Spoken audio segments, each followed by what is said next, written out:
Nakakatakot ang nangyari kay Jansen Rios, halos maiyak-yak ang lahat sa sinapit na to ng players ng Bolt. Wheelchair palabas ng court, grabe ang nangyari. Sa dulo, talo na, nanalo pa ang TNT. Sayang ang comeback at halimaw na performance ni CJ Cancino. Semifinals, do or die game for Meralco. Bolts kontra sa TNT. First basket of the game mula sa medium jumper ni Brandon Ganuelos-Rosser at kumounter agad ng 3-point shot si Chris Banquero. No RR Pugoy ang TNT pero heto step up agad si Simon Enciso, top of the key 3-point shot. Nasundan pa yan ng back-to-back 3-point shot mula kay Jordan Heading with 13-4 starts mula sa TNT. Mukhang gusto nang tapusin ito ng 5G after timeout. Jordan Heading again sa 4 naman by this time. Kaya naman nagagalit itong si Snow Badwa. Trinid ba naman si Heading na hindi naglalarong player ng Converge dahil kay Heading. Tinambakan agad ang Meralco na umabot ng 15 points. Buti na lang nakabawi sa dulo ng 3 sunod na tres ang Bolts mula kay Rios, Aaron Black at Comia.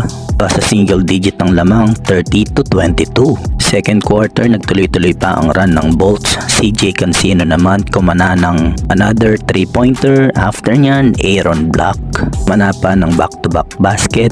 Galit na tumawag agad ng timeout si Coach Chot Reyes. Baba na lang sa 3 ang lamang ng TNT. Di pa natapos dyan. Under 8 minutes dito nakuha na rin ng Meralco ang lamang. Pumukol pa ng wing 3-pointer si Chris Banquero. So far, wala pa rin paparamdam si Calvin Oftana. Shooting 0 of 2 sa field. Under 4 minutes dito na naging mainit ang laban. Galinato Jr. versus Toto Jose. Nagkabigayan ng dalawa sa painted area. Dahil dyan pareho silang natawagan ng flagrant foul. Penalty 1. Under 3 minutes na nang maitala ni Oftana ang kanyang unang basket, pero Jansen Rios sumagot agad ng another 3-point shot. Gandang pasa pa nito ni Rios. Libreng-libre sa ilalim si Cliff Hodge. Lamang ng 4 ang Bolts, 50-46 halftime. Start of the third quarter, Jordan Heading kumana agad ng pull-up jumper. After nyan, gandang back-to-back assist pa ang nagawa ni Stingray kay BGR at Poy Eram. Under 6 minutes napatawag na ng timeout ang Bolts dahil sa up and under na to ni Oftana. After nyan, kumana pa ng step back jump shot si Oftana na pangitina ng off the bench si RR Pugoy. Bukod nga pala kay Pugoy, wala rin sa kabila si Newsome dahil sa injury. At sa kabila, takeover mode pa rin si Aaron Black at si Cancino na meron ng combined 30 points.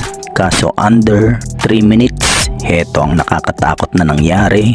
Kay Jansen Rios, ininda ang tuhod matapos ang collision na to against Heading na milipit. Sobrang iyak sa sakit si Rios, pati ang teammate maiyak-iyak sa nangyari dahil dyan wheelchair na si Jansen Rios palabas ng court. Tapos ang third period, abante ng 3 ang TNT, 75-72. Fourth quarter, biglang nanggulat ang TNT sa kanilang 8-0 run. At dito na mag-aagad ang lamang sa double digits. Naputol na lang yan dahil pa rin sa back-to-back basket ni Aaron Black at CJ Cancino. Kaso malaking problema ng Bolts at nasungkit na ni Hodge at Bates ang kanilang parehong 5th personal foul. Pero buhay pa rin ang Bolts. CJ Cancino, takeover mode pa rin, pasok ang 4 at nasundan pa yan ng end 1. Mamaw si Cancino na meron ng 31 points at under 2 minutes abay tabla na ang talaan sa all 88. After nyan dito, di pa tapos si Cancino, eto't binigay na ang lamang sa Bolts, 90-88, wala nang 1 minuto. CJ Cancino again, another jumper, abante na ng 4 ang Bolts, 95-91. Pero ito ang nakakagulat, last 25 seconds, kumana ng 4 si Reynam Batak.